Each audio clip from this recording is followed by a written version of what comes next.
Hear ye, hear ye, hear ye. This Circuit Court of the 11th Judicial Circuit in and for Miami-Dade County is now in session. The Honorable Judge Nushin Safety presiding. All persons having business before this court come nigh, and you shall be heard. God save the United States of America and this honorable court. Thank you, Lair. Good afternoon, family, friends, guests here and in the overflow room, and all of our virtual guests. Thank you so much for being here, and welcome to the investiture of the Honorable Carmen Cabarga as Circuit Court Judge of the 11th Judicial Circuit of Florida. Please remain standing as we ask two very special guests to come up and lead us in the Pledge of Allegiance. Lucas Rodriguez, who's age 18 and the judge's son, and Sarah Rodriguez, age 15, her daughter. Please join us. I pledge allegiance to the flag of the United States of America and to the republic for which it stands, one nation, under God, indivisible, with liberty and justice for all. Thank you both so much.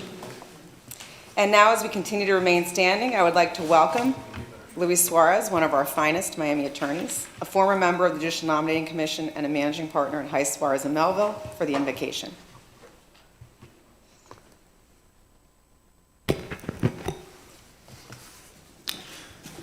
May it please the court, Chief Judge Safety. Loving Father, if you know Judge Cabarga, you know she is a genuinely thankful person. Thank you on behalf of all who are gathered here today. Thank you for your many and abundant blessings. Thank you for life, for health, for friendship, for firefighters. Thank you for the honor to be involved in useful work. Thank you for freedom, for the ability to yell Patria y Vida. We pray for the judges here, in particular Judge Cabarga. I am asking humbly that you graciously remind her of the book of Micah, my favorite scripture. Mankind, he has told you what is good, and what it is the Lord requires of you: to act justly, to love faithfulness, and to humbly walk with your God. I pray you give her freedom. I pray you give her wisdom, confidence. I pray that you remind her of the words of Mother Teresa of Avila and my grandmother's favorite prayer: Nada te turbe, nada te espante. Todo se pasa. Dios no se muda. La paciencia todo la alcanza. Quien a Dios quiere, tiene. Nada le falta. Solo Dios basta. Please, Lord, give an assurance of what would please you and what would benefit those who live and work in and around our beloved 11th Judicial Circuit. It is in your most blessed name we pray. Amen. Amen. Everyone please be seated.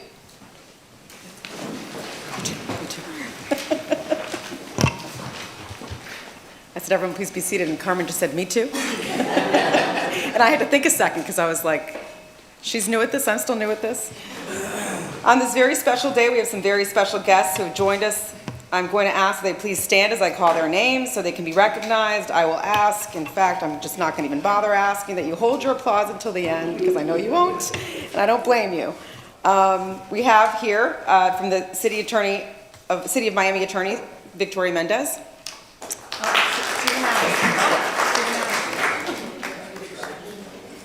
Retired Judge Martin Zilber. There he is. Dax Bayo, President of the Cuban American Bar Association. There's Dax. Sabrina Puglisi, President of the Miami-Dade Bar. Solana Resende, Chair of the Florida Association for Women Lawyers, Miami-Dade Chapter. Diane Karamis, Vice President of Florida Association of Criminal Defense Lawyers, Miami Chapter. Someone who needs no introduction, Edith Osman, Past President, Florida Bar.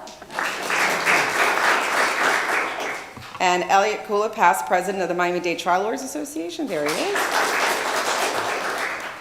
Josh Hertz, President of the Miami Lakes Bar Association, and also President of the Dominican Bar Association. So wearing two hats. Javier Le Soto, General Counsel of Miami-Dade College, and also a CABA board member. Richard Cooper, Executive Director of the Miami-Dade County League of Cities. I think that he's with us virtually. Hello, Richard. Stead Mistal, President of the Police Benevolent Association. Right. Sonia's here. So Stead Mistal was here. He had to leave, but he was here. And I have to welcome Sonia, who's back home to REG. Yeah, and you're looking younger, Sonia, after years away from here, I'm afraid to say. And also David Greenwell, also from the Miami-Dade Police Benevolent Association. Thank you both for being here. And if I've forgotten anyone, please let Eunice know, and I'll make sure that you are recognized. Also here, we have members of our court family. We have, on behalf of Carlos Martinez, the public defender, we have Damaris Del Valle, one of his chief assistants. I heard big applause from that corner. On behalf of Catherine Fernandez Rundle, State Attorney, we have Kathleen Hogue, her Chief Assistant. Not to be outdone. Mr. Eugene Zenobi, our Regional Counsel. And on behalf of Harvey Rubin, our Clerk of Courts, we have Luis Montaldo, General Counsel. And last but not least, supporting our day-to-day court operations with their expertise and wisdom. I've said it, my new tagline, the judiciary is nothing without them. We have Sandy Lonergan, our trial court administrator. And a great big shout out to our AV team who make these investitures happen, and especially now in the time of now we're doing them virtually, which is incredible, and we couldn't do that without them. And also Eunice Sigler and Marissa Gavica. There's Eunice out there. Our public information officer and deputy public information officers who make this day happen in every single way possible. So thank you all so much for being here. And again, if there's anyone I missed, if you let Eunice know, I will make sure to include you. Now for remarks on behalf of the Florida Bar. We're so lucky today to have past president and only the second female president the bar had. An esteemed attorney and good friend of the courts, and I could go on. She is a rock star. Please welcome Edith Osman.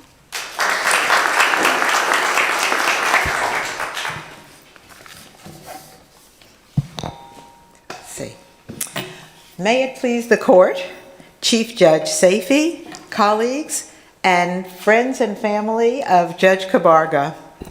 What an honor it is for me to be here today as past president of the bar, representing the president, Michael Tanner, and the 10,000 plus members of the Florida Bar. The voters of Miami-Dade County made a wise decision when they elected Judge Cabarga, recognizing that she brings to the bench a unique skill set that will make her a more compassionate, holistic, and family-centered judge. Her legal background provides her with a wide array of experiences which will serve her well on the bench.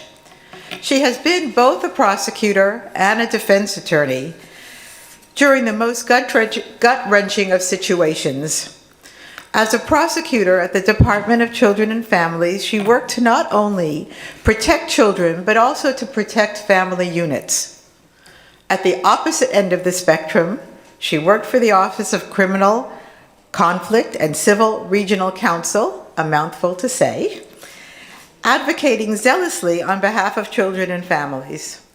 Honestly, I had never even heard of that organization or that association until one day I had a case and an attorney appeared from their office, and I quickly came to learn how crucial they are in providing balance and hope at a time when the rights of our most vulnerable children are at risk.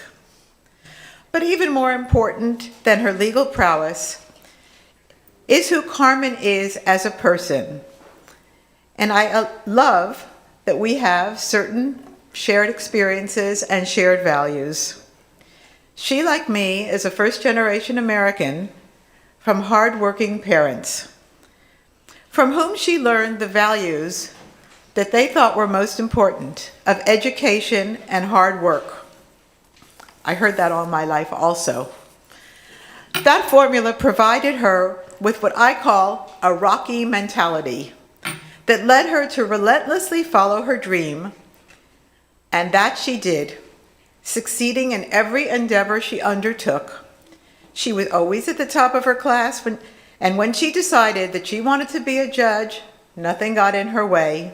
She was relentless in her efforts and in her campaigning, and I saw her at so many legal events and so many U of M events, where she was always busy getting to know everyone and working the crowd.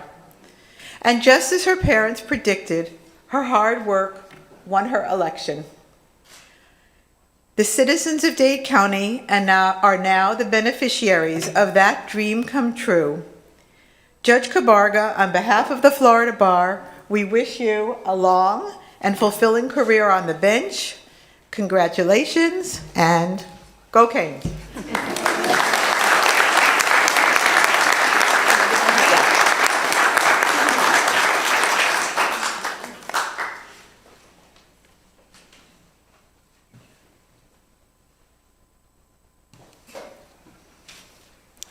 And now for remarks on behalf of the Miami-Dade Bar Association, we have the president and another distinguished attorney, the fabulous Sabrina Puglisi.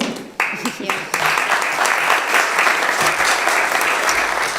Chief Judge, judges, family, friends, Judge Cabarga.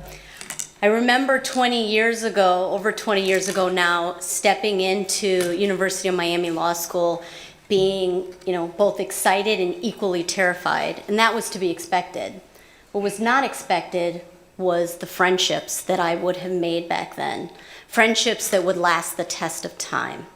And I'm so very pleased to stand here today and say that Carmen Cabarga is one of those friends.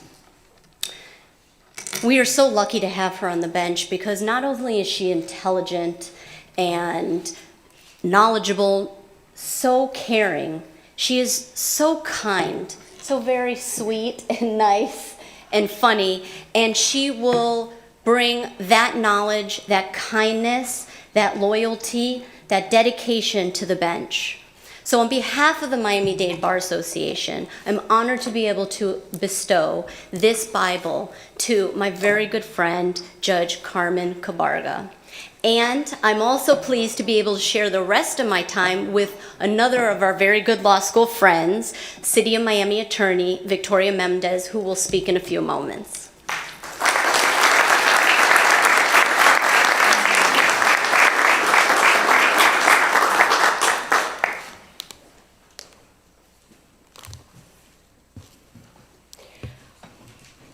some more dignitaries. We have Josh Diegas, councilman from the town of Miami Lakes. And Jesus Trinidor, councilman from the city of Hialeah.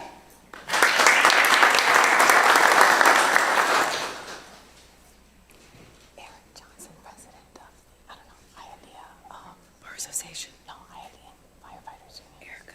Eric Johnson. And we have Eric Johnson, president of the Hialeah Firefighters Union.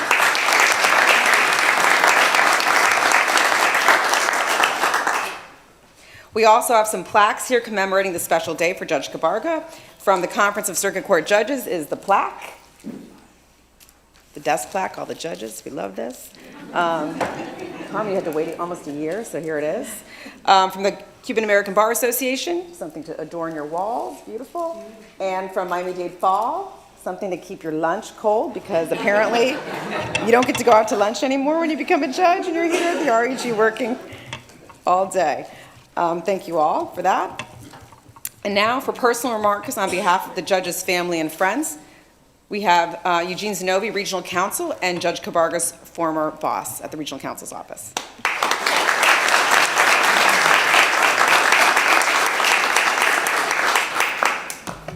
Sorry about the limp. It was caused by Carmen Cabarga. Good morning. Buenos dias. Bonjour. To the family, the purpose of this is to tell you how your mother is the paradigm of justice and does all things well. I'm sorry to ruin it for you. When Carmen Cabarga joined RC3, I had just come in and sort of learning the process myself. She came into the interview and was known by the various people in dependency because she was going into dependency. And I had not done dependency. My entire life was in the criminal law practice. And I was told what a wonderful lawyer she was, how well she knew evidence, what a great, great advocate she was for her clients. And of course, that's how I operated, and we hired her. I saw the dedication of a trial lawyer when I decided to go over and watch her in court, which was the courthouse right across the street from our office. I saw someone who was very good, very, very good. She knew the law. She argued passionately on behalf of her clients. And she was a person who you would want to represent you, but not perfectly. Because I started getting calls from the wonderful President Judge Orlando Prescott of the division. And Orlando's a good friend. So he calls me and says, well, he does it two ways. He calls me and says, Gene, how you doing? I know it's a good call. If he calls me and says, Mr. Zanobi, we must talk, that's a problem. He would call me over to his office, and I would sit down with him, and he would say, we have an issue with one of your lawyers. And I said, what's the problem? He said, well, the lawyer argues with the judge. I came at one time from the great office of the Public Defender's Office, which Carlos Martinez now run, and that was a way of life because we were mainly male, mainly testosterone, and so what? Now we had a mainly female office in the dependency unit, and apparently it caused a problem. I would talk with Judge Prescott on the many times that we met and try and make peace with him. Needless to say, it was okay with Judge Prescott, but not with the lawyer he argued with. It didn't happen once. It happened a couple times.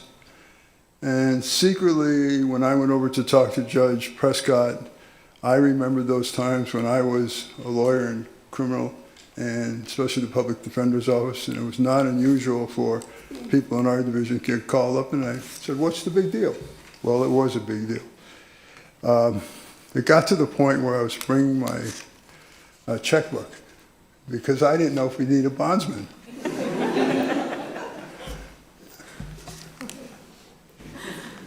I hope she's not too mad. Anyway, we eventually solved the problem once, then twice, then 3 times, and then I decided it was time for me to call Miss Cabarga to my office. She said to me, that's the way I litigate, that's what I see, and my arguments with the other side, which was the Office of the DCJ, Department of Children and Family Services, were part of my job. You know, it's hard to argue with that. I'm not sure the arguments with the judges were the same way. But it's sort of funny that I'm here now talking about her becoming a judge, because I want to hear the stories of who comes to her with the arguments. I haven't been called yet, but it's just a matter of time. The reason I'm bringing this to your attention is what the previous person said about Carmen Cabarga, to me is really about what a lawyer is. Assuming there's no contemptuous action, that lawyer must defend clients, especially in the difficult cases. And there are no easy cases, because children are being taken away from the mother or the father by the state, or they are being terminated as to parental rights. I can only say that she won my incredible admiration in that, but I never told her. And now she hears it. Because as her superior, I truly loved her.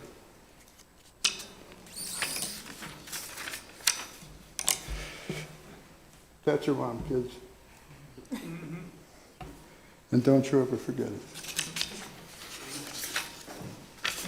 I could go on and on about the things she did, but the one thing that surprised me the most is the time she walked in and said to me, Gene, no, Mr. Zenobbi, I want to run for judge.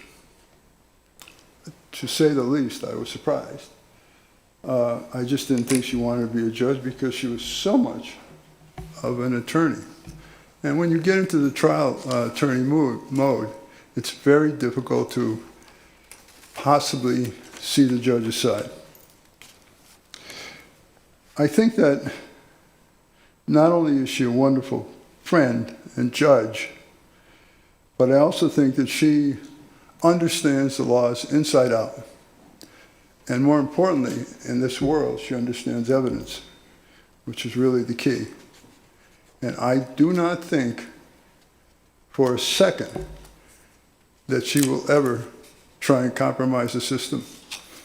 Now, for what it's worth, there are people in this society who want the system compromised. They have issues that are so far afield that they make no sense. And that is a compromise on our democracy.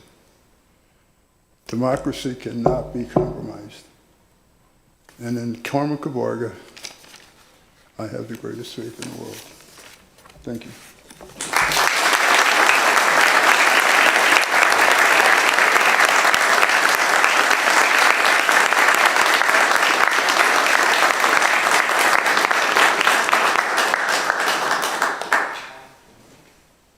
Thank you so much, Mr. Zenobbi. And now for further remarks on behalf of the judge's family and friends, we have City of Miami Attorney Victoria Mendez, also a past president of CABA.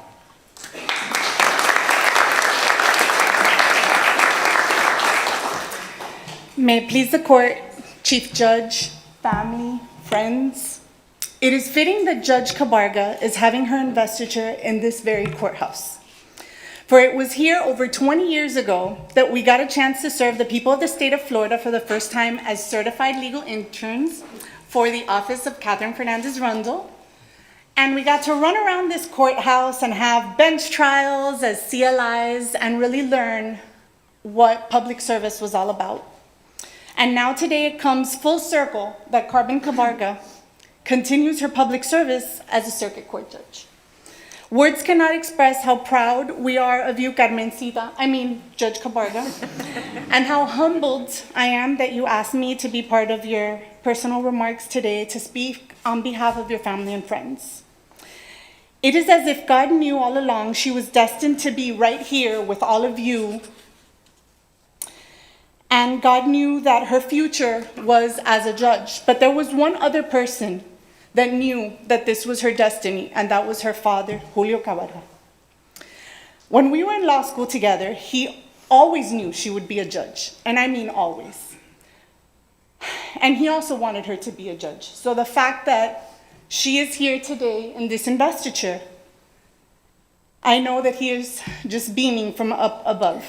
As an avid community leader in the exile community, Julio was a past president of the Municipios of Cuba, and he was firsthand witness of what a country without justice was all about. So no wonder Carmen turned out the way she did, with a love of country, an extreme appreciation for the rule of law, and always seeking justice, exactly like her late father. Her father knew his middle child well, that she was hardworking, vocal, smart, stubborn, and very opinionated. But he also knew the best parts of her is what would make her an amazing judge, that she's dedicated, compassionate, humble, kind, but above all else, fair. Carmen, he was always so proud of you, and whenever he spoke about you, or we spoke about your accomplishments in law school or the latest case, he just beamed, and I know today is no different. You were his abogada cubana, and I know that he is so proud of you because now his baby girl is a judge, his jueza. I know that your grandmother is also watching, and she is so proud. Rightly so, leaving private practice to be a public servant, working at DCF and later regional council, giving a voice to people that never had a voice, doing an emotionally taxing job that 95% of us in this room could never do. It's no surprise that Judge Cabarga chose to dedicate her life to public service as a judge. With a long line of public servants in her family, it's all Judge Cabarga ever knew. Her dad served our exile community, her older sister's a teacher, her uncle's a police officer sitting over there. She married into a family of public servants. Her mother-in-law is a teacher, her brother-in-law is a police officer, and her wonderful husband is a district chief in Hialeah. So with a supportive family in tow, Carmen was able to give back on a daily basis for over 20 years to the public. And now it is no surprise that she could do so as a circuit court judge. Coming from a good family and a supportive mom and dad, Esther, her amazing cheerleader, her siblings Arlene, and her coquito baby brother John. What could go wrong with this little Cubanita Americanita from Hialeah? Well, I'll tell you, law school. Law school could go wrong, right? So what could derail her fine trajectory? Law school. We had a little too much fun in law school, as Sabrina pointed out. It was an amazing time. We met in 1997 and we clicked right away. She was a Cubanita from Hialeah and I was a Cubanita from Flagami. So, the South meets the North on the, Cubanisms. But what I'm here to tell you is some of her little secrets. That's what we all come here for, investitures. Carmen loves to dance. She loves music. She has no mercy when it comes to vacationing and exercise, and she exercises a lot. I used to call her, without dating myself, like Olivia Newton-John and Jane Fonda, because wherever we would go, we had to get our steps in before anybody knew what a step was, right? We always had to do some sort of exercise on a vacation. In our study abroad together in England and Paris, 20 years ago, we got our steps in. We booked a hostel in Paris, a hostel. shared a bathroom with like 500 people. There was no elevator. She was ecstatic that there was no elevator. Why? Because we had to climb up those stairs every day and come right back down every day. And she was thrilled because we were getting in our exercise. So much so that she made me climb to the top of the Eiffel Tower. No elevator. No elevator here. Climb all the way up to the Eiffel Tower. So she felt kind of bad after because my legs started shaking and we had to sit there for 2 hours while the legs stopped shaking. I did not know that was something that could happen, but yes, it can happen. But we had the most beautiful view of Paris, and obviously we sat there talking for 2 hours until I stopped shaking. But it's some of our wonderful memories. To get in more steps, she made me do the Gay Pride Parade in Paris. Amazing parade, you all must do it. Amazing people dressed in drag. And we walked about 5 miles in that march. She got her steps in. Mind you, I lost 10 pounds on that vacation. And it was a study abroad, obviously, but we did have a lot of fun. And then we walked a couple more miles by mistake in the red light district of Paris when everybody thought we were part of the commodities that were for sale there. So obviously, no doubt that we got our exercise in. Another little thing that you didn't know about Carmen, she has a voracious appetite. She loves Chipotle and salads, and she will get hangry. So if it's close to lunchtime and you see that maybe she's just a little not concentrating, maybe talk to her over like a salad, okay? Studying for the bar every day, we would go get checkers right after class, after Barbary class. We would pig out every day. We gained 2 pounds to 4 pounds during the bar exam. But whenever she got hungry again, she would boil cauliflower before cauliflower rice was a thing. She knew about that 20 years ago. And she would eat cauliflower for dinner. So Carmen's extremely smart. She graduated cum laude. We graduated early, but for different reasons. She graduated early because she always meant to graduate early. I graduated early just in case I had to take the bar twice, I would still be on time. Luckily, because I would study with Carmen and she had me on track, even during a difficult time of my life because my father was ill, she made sure that I passed that bar the first time. But notice, top of her class, helped me pass the bar early. Well, it turns out I got a 2-for-1 with Carmen because she was just my friend, right? My friend in law school, we had a great time. But one day we were at a party in law school, and all of a sudden, my cousin shows up at the party. And I'm like, what are you doing here? And then all of a sudden, guess who shows up right behind him, and he points that he's with Carmen. Obviously, I'm delighted, right? Because I love my cousin, and then, oh my gosh, we're gonna be family. I was so excited. And then, lo and behold, history. We got married 2 months apart. We had kids 2 months apart. And we've spent vacations together ever since. So other than a great friend, I got a sister and family in Carmen. Now, the whole vacation thing and the exercising, it still happens. A week ago, we went to Utah.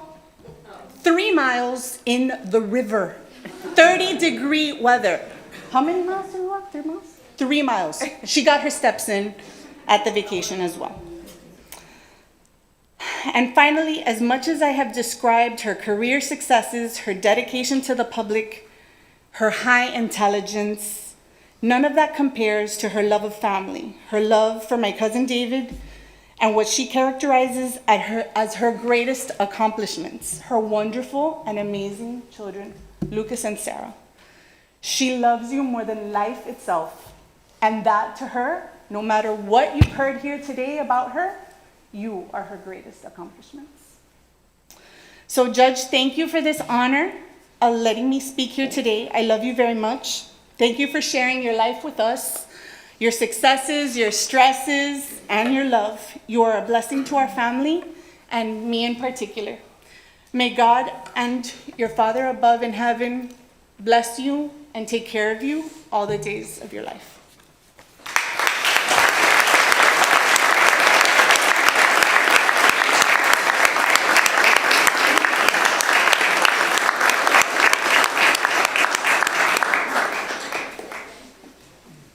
That was beautiful. Who wants to see Cubanitas in Paris? See the sequel. That sounds like a fun trip. And now for the oath of office and robing, I'd like to ask our very own Circuit Judge, Mindy Glazer, to join Judge Cabarga and her family at the podium. If I could welcome back up again Lucas and Sarah, her children, David Rodriguez, her husband, Esther Cabarga, her mother, and John Cabarga, her brother.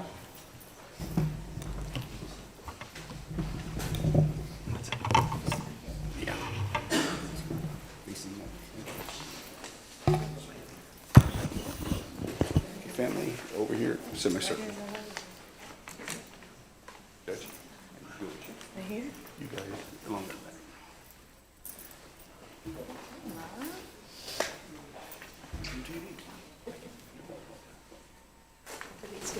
Raise your right hand. Yeah, it's my right. I Checked. state your name. I, Carmen Cabarga, Do solemnly swear do solemnly swear that I will support, protect, and defend that I will support, protect, and defend the Constitution and government of the United States of America the Constitution and government of the United States of America and of the state of Florida, and of the state of Florida, that I am qualified to hold office that I am qualified to hold office under the Constitution of the state of Florida, under the Constitution of the state of Florida, and that I will well and faithfully perform and that I will well and faithfully perform the duties of judge of the Circuit Court the duties of judge of the Circuit Court of the 11th Judicial Circuit of the 11th Judicial Circuit of the state of Florida, of the state of Florida, on which I am now about to enter. of which I am now about to enter. So help me God. So help me God.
Listen, we always have time for kisses. Nobby and Vicky really did a number on me.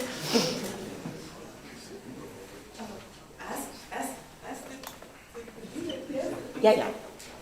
And everyone else, please be seated.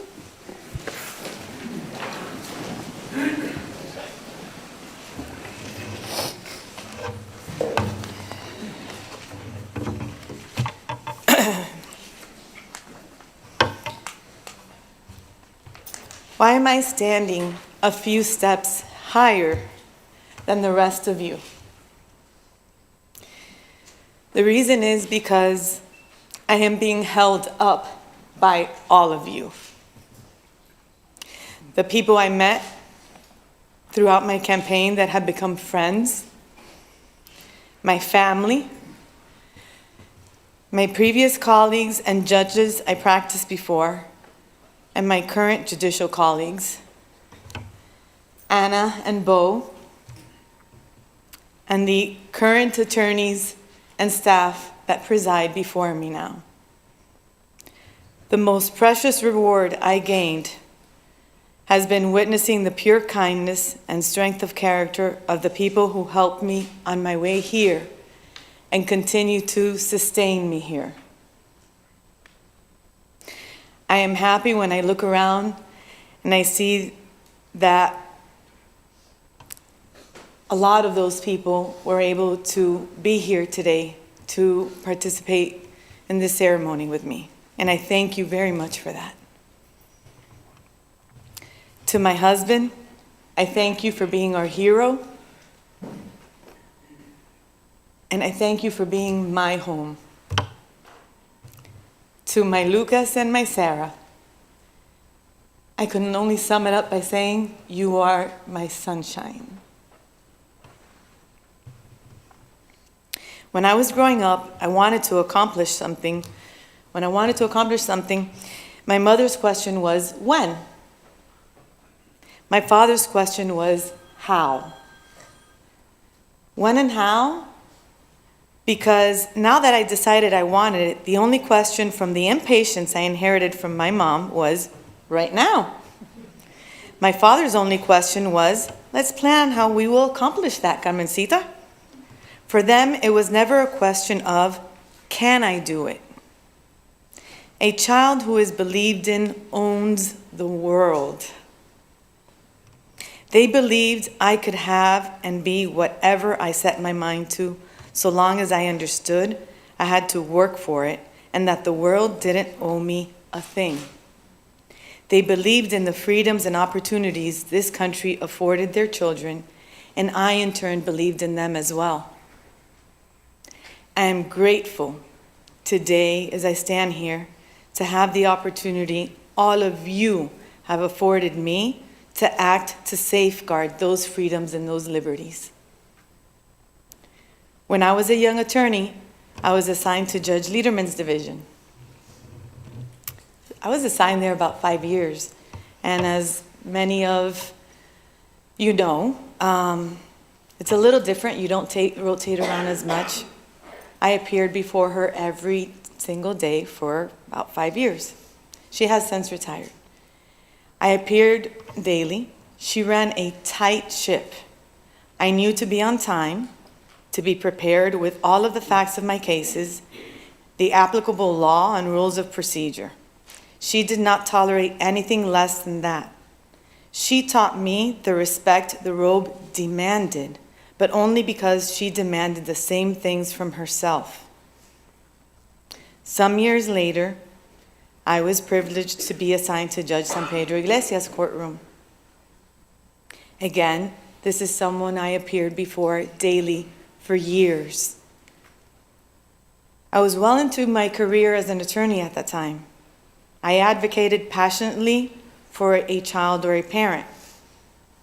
With Judge San Pedro's graceful demeanor, she taught me the fine line of zealous advocacy and disrespect.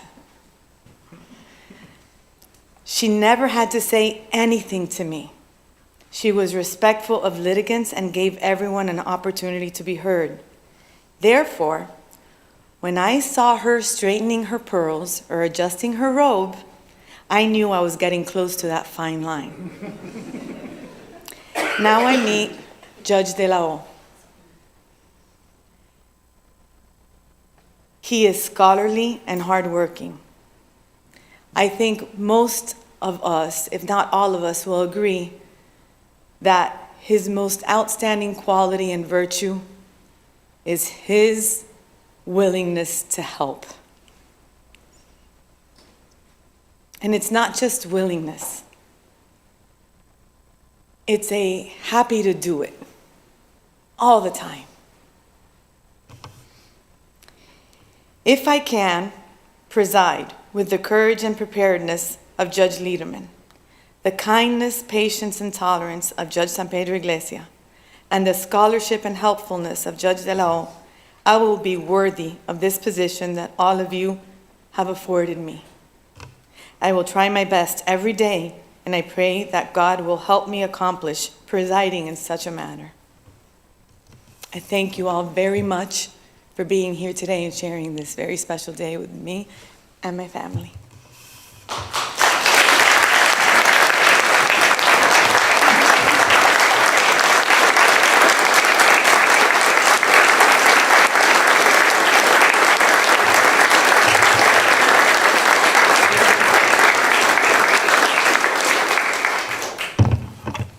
Judge Cabarga? No, you can stay standing now. I love that she keeps asking me, right? It's my pleasure to welcome you to our Circuit Court bench. And I'm so grateful that our paths crossed when you were an attorney, but more so when you started as a judge and I was still here, and I got to sit with you and see your passion and your enthusiasm, and also some of that opinionated stubbornness that I heard about. I saw a little bit of that too, but you hit the ground running, and I remember you kept calling me judge, and I kept saying, Carmen, you got to call me Nushin, you're one of us now, and I don't even know if now I think you just do what I used to do, which is avoid calling me anything. But you are officially today. You've been one of us since last January, but today we make it ceremonial. It's my pleasure to welcome you here. And on behalf of all of us, we're so grateful that you're now one of us, and you can call us all by our first names now. Ladies and gentlemen, court's now in recess. If you'd like to greet the judge and her family, please come up and join them here to your right. And after you've had a chance to say hello, you can exit out this door and go to the right if you're a member of the public, and go to the left if you're a member of the judiciary. And that's it. Court is in recess.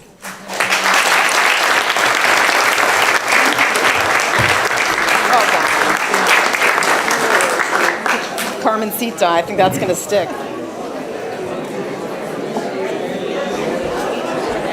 No, she doesn't know. I miss you though. She doesn't care at all what I'm about to do. No. Look at her.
Thank you.